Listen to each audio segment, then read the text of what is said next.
अस्सलाम वालेकुम।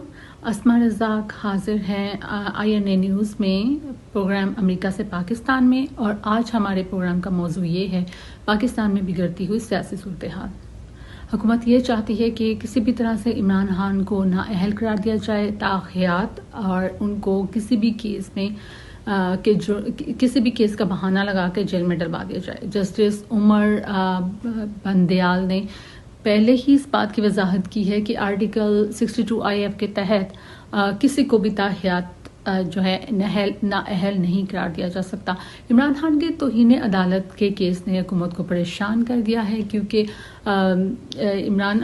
हुकूमत समझ रही थी कि इस केस के बाद इमरान खान को ताहयात नाअहल करार दे दिया जाएगा।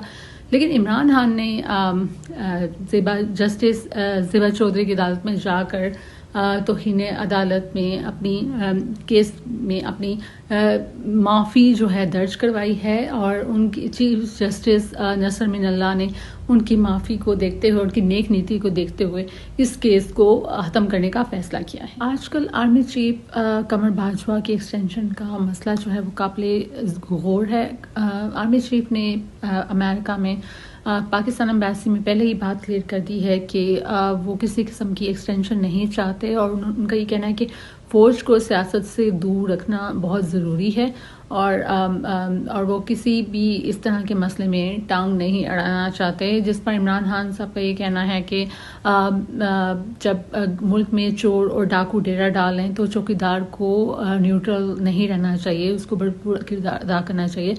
इमरान खान ने लॉन्ग मार्च का फैसला कर लिया है, जिस पर राना सनाउल्लाह ने इस मार्च को रोकने के लिए भरपूर इक़दाम करने का ऐलान किया है।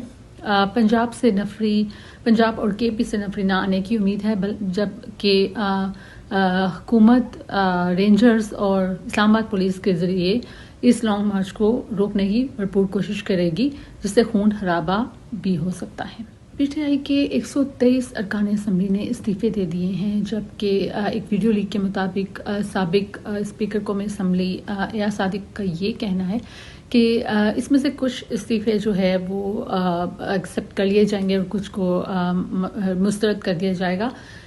PTI के 10 अरकान ने ये रिक्वेस्ट की है कि क्योंकि ये इस्तीफ़े एक सियासी मकसद से दिए गए थे, सो उसको रोका जाए। सूरत हाल और ज़्यादा गंभीर हो गई है जब आसिफ जरदारी साहब जो हैं वो बीमार होकर दुबई पहुंच गए हैं। पहले उनके इलाज के लिए दुबई से डॉक्टरों की टीम पाकिस्तान आई, और अब वो दुबई जा चुके हैं। और इसी तरह से जो एक बीमार हैं वो दुबई चले गए हैं और वेट कर रहे हैं पाकिस्तान वापस आने का, आसिफ जरदारी साहब, जबकि एक बीमार जो है पाकिस्तान आने के बाद वज़ीर ख़ज़ाना बन गए हैं। अदालत ने जैसे ही मरियम नवाज़ को पासपोर्ट वापस किया है, वो उसी शाम लंदन के लिए रवाना हो गई। तो मुस्लिम लीग नून के इक़्तिदार में आने का फ़ायदा तो उनको ये हुआ कि उन्होंने अपने खिलाफ सारे केसेस जो हैं वो ख़त्म करवा दिए, बल्कि PTI पे मज़ीद केसेस किए जा रहे हैं। अगर हम सूरत हाल देखें पाकिस्तान की, तो जो अवाम है उसका क्या हाल है। 70% अवाम जो हैं वो अपने घर बार जो हैं वो लुटा बैठे हैं सैलाब की वजह से। बेयारो मददगार बाहर पड़े हैं खुले आसमान तले।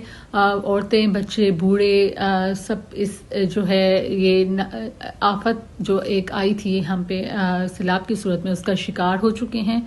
और जो बाकी 30% रह गए हैं वो महंगाई के हाथों मुसलसल जलील हो रहे हैं। लेकिन हमारे सियासतदान, उनको इस बात से कोई गर्ज नहीं है, उनको बस अपना काम चलाना है, इक़्तिदार संभालना है, हुकूमत करनी है। बाकी अवाम चाहे कहीं भी जाए, उनको इस बात से कोई गर्ज नहीं है। अल्लाह जो है हमारे पाकिस्तान की हिफाजत फरमाए। एंड इसी के साथ मैं अपना प्रोग्राम जो है ख़त्म करती हूँ। नेक्स्ट वीक एक नए टॉपिक के साथ आऊँगी। तब तक अपना ख्याल रखिएगा। अल्लाह हाफ़िज़।